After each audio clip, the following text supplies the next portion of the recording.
Your lunch looks like pig slop. With those words, my boss belittled the lunch that my husband and daughter had lovingly made for me. I'd put up with her insults for a long time, but this time I couldn't hold back, and I finally stood up to her. Her harassment escalated after I stood up to her. Then tragedy struck when my husband was in an accident, and our life was turned upside down. Worn down in body and spirit, I finally quit my job. Fast forward a few years. Why do you always have it so good? My old boss said to me when we met again. My name is Remy. I live with my husband James and our 5-year-old daughter Mabel. Today's lunch looks delicious. Thanks, Mom. You're welcome. I'll probably be late from work today, so enjoy your time with Dad. Please pick up Mabel from the childcare center. Okay. This is a typical morning scene in our household. I'm always rushed and bustling about. Yet my husband and Mabel watch over me with smiles, never uttering a single complaint. I work in caregiving. It's a shift job with early and late hours, and overtime is common due to staff shortages. The work can be physically demanding, but I'm proud of what I do. It's my family's support that has enabled me to continue.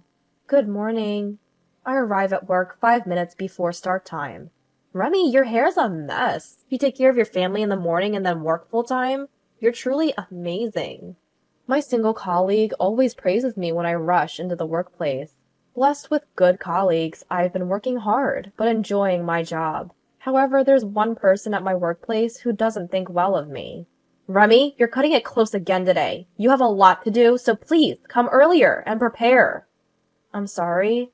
The one who always finds something to complain about me is my female boss, Sissy, a veteran in this office. She's been here since I joined. From the beginning, I sensed she was harsh, but at first, she never said anything personal. If I asked her about work, she taught me well, and honestly, I relied on her in some ways. But since I returned from maternity leave, Sissy's attitude towards me has become harder. I didn't know why, but since others were also treated harshly by Sissy, I thought it was just her preference, and tried my best not to get on her bad side. One morning, I woke up to find that my husband and Mabel, usually sleeping beside me, were not in bed. Seeing the sunlight coming through the curtains, I was startled and looked at the clock. The clock hands were pointing at 7 o'clock. Oh no, I have to make lunch! I ran frantically to the kitchen. Good morning, Mom! I heard Mabel's cute voice from the kitchen. Sorry, I overslept. You must be tired from working late, though we let you sleep, just for a little while. We don't need lunch today, Mabel and I, so it's okay. All right, I went to sleep last night without even looking at the schedule for today. Today, Mabel had lunch at school, and my husband was out, so no lunches were needed. My husband and Mabel seemed to have refrained from setting the alarm, being considerate of my accumulated fatigue. Mom, eat this! We made it together. Mabel said this, and she and my husband smiled at each other. In Mabel's hand was my lunchbox. It was packed with sandwiches filled with boiled eggs, ham, cheese, and chicken, along with vegetable sticks and fruits. You two made this for me? I was so surprised that my voice cracked. Recently interested in cooking, Mabel often helps prepare meals, but she's only 5 years old. She can't use the stove or knife without me watching. On the other hand, my husband usually only makes boiled eggs. These two seem to have made lunch for me. I felt like crying. Mabel, Dad, thank you so much. My feelings were so overwhelming that words could not convey them, and I hugged them both. Every time I eat the lunch you make, Mom, I get so energized. Today, eat this lunch and get energized too. Mabel's words made my husband smile too. How happy I am. Thanks to them, my fatigue was completely gone, and I headed to work feeling light and happy. Then came the long-awaited lunch break. When I opened my lunchbox, a natural smile spread across my face. Sandwiches with finger marks, uneven vegetable sticks, slightly crushed fruit. Everything was adorable. I could see the two of them getting up early in the morning and working hard in the kitchen. Every bite made me feel energized. What are you so happy about? I suddenly glanced to the side, and there stood Sissy. Sissy peered into my lunchbox. Wow, that looks disgusting. Your lunch looks like pig food. Sissy said, laughing. What? Pig food? Normally, I would silently endure Sissy's insults without responding, but I just couldn't stand her insulting my precious family. I couldn't forgive her for calling the food that my husband and daughter worked hard to make for me pig food. Enough is enough! I slammed the desk and yelled. The break room fell silent. Sissy was momentarily taken aback by my outburst, but quickly glared back. It's the truth. You shouldn't defy your boss like that. You won't get away with it. With that, Sissy stomped away, her footsteps echoing. My blissful time was ruined. I closed my eyes to calm my anger. It's okay. I have my husband and Mabel. Thank you for the meal. I had finished the lovingly prepared lunchbox, and I felt recharged with energy and courage. I'll do my best this afternoon. As I returned to my desk, ready to work, I found a pile of colorful files. Wait, wasn't I supposed to be in charge of rehabilitation this afternoon? That's the thing. Sissy told Remy to do this, all by herself. Colleague said, pointing to the stack of files. These were files related to inventory management. By herself? I'll help once you're done. Colleague whispered, glancing at Sissy, before hurrying away. Inventory now? And all by myself? Today's overtime is confirmed. From that moment on, Sissy's harassment of me only worsened. You've been sighing a lot lately. Are you okay? I'm having a hard time getting along with my boss. I love my work, though. At home, I tried not to think about work, but my husband and daughter were worried about my constant sighing. Mom, don't overdo it. Encouraged by my husband and daughter, I managed to keep working. Then one day during work, I got a call from an unknown number. Hello, this is Sunshine Medical Center. May I speak to James's wife? That's correct. Your husband was in an accident and brought here. Thankfully, his life is not in danger, but could you come here as soon as possible? What? Yes, I'll be there right away. My husband's in an accident? I tried to calm myself with deep breaths, but my heart races faster and faster. A colleague who was working with me looks at me with concern. Just leave the rest to me, Remy. Calm down. After I explain the situation, my colleague sends me off with these words. Rushing back to the office, I catch Sissy's eye. It seems my husband's been in an accident and has been taken to the hospital. Huh. Sissy responds indifferently without looking at my face. I need to leave early. Just go on then. It doesn't matter whether you're here or not. Without even looking at me, Sissy says this with an eerie smile. Sissy's nagging continues, but I ignore her, hurriedly prepare, and leave the office. Arriving at the hospital, I find my husband's left leg wrapped in bandages. Remy, I'm sorry to have worried you. I broke my left leg, but as you can see, I'm fine. My husband waves both hands to show me. I was told that his life wasn't in danger, but until I saw him, I was beside myself with worry. Don't scare me like that anymore. I'm sorry. Tears of relief overflow as my husband gently takes my hand. He broke his femur and will be hospitalized for 2 months. It will be a few months until he can return to normal life and work. From now on, I'll support the family. I declared this in front of my husband to bolster myself. From that day on, our life changed completely. Although it was already quite busy, now I had to care for my daughter, work, and handle my husband's laundry, all by myself. I could only sleep for about 3 hours. Moreover, I had to adjust my work schedule for my daughter's childcare, drop-off, and pickup. My colleagues said, "We help each other in times of trouble."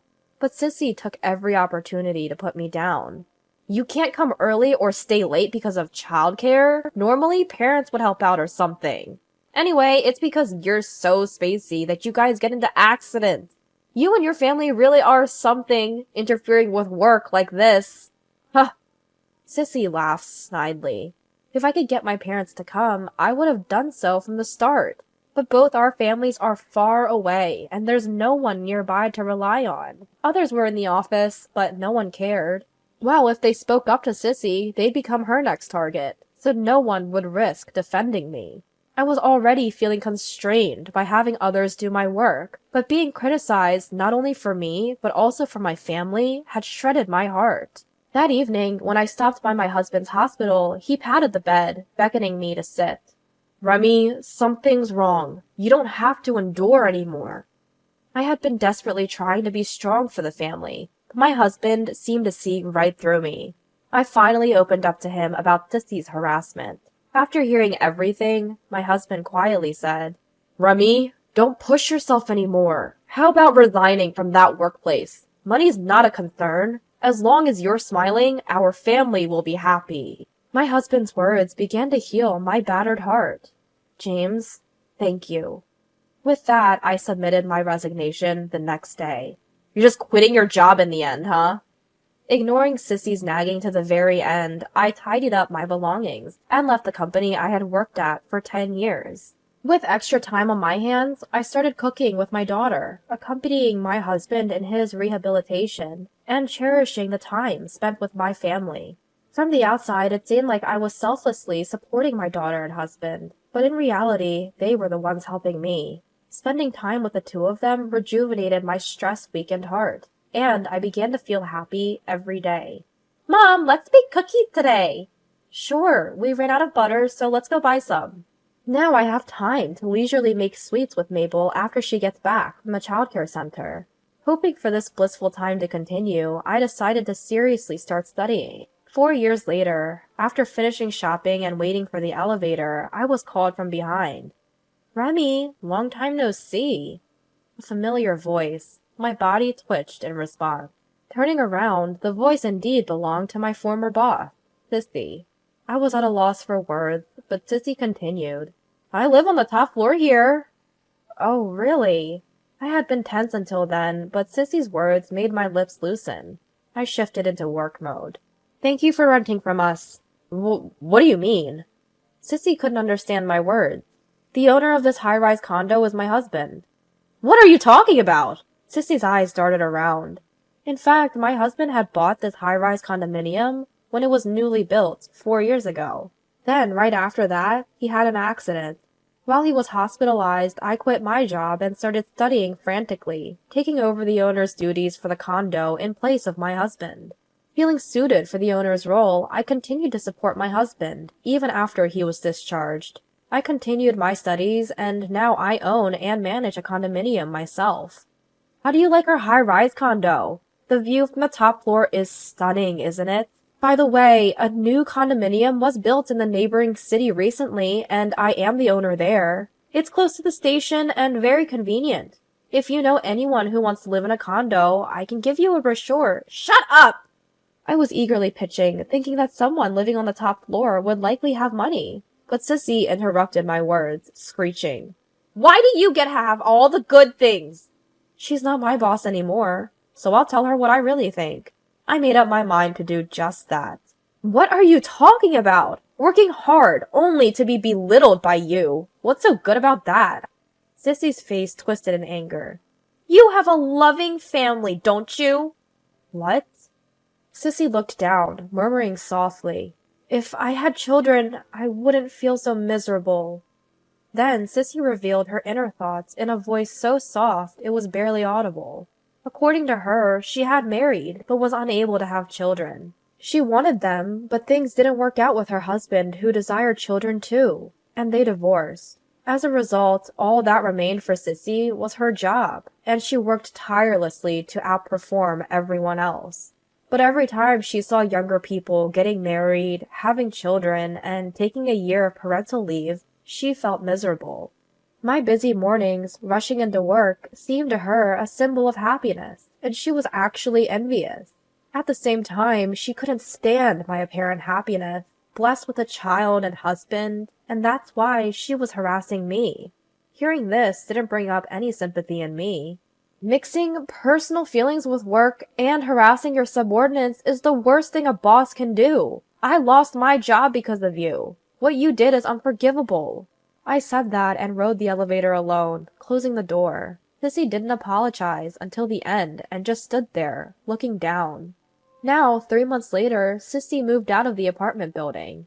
Rumor had it that after I quit, Sissy started targeting other staff who were raising children and continued harassing them, as she did to me.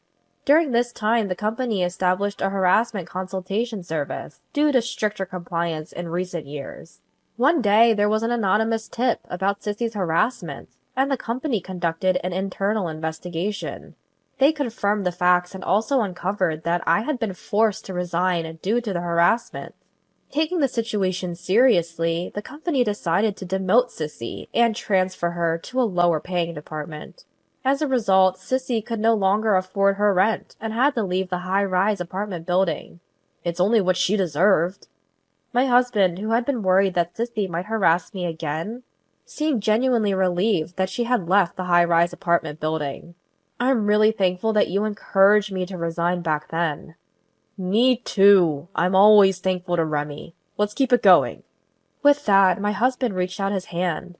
We shook hands and looked up at the vast sky. Our family's future will surely continue, just like this sky. Surrounded by the clear sky, we felt happiness in our everyday life together, as a trio. From the bottom of my heart, I wished to continue this way forever.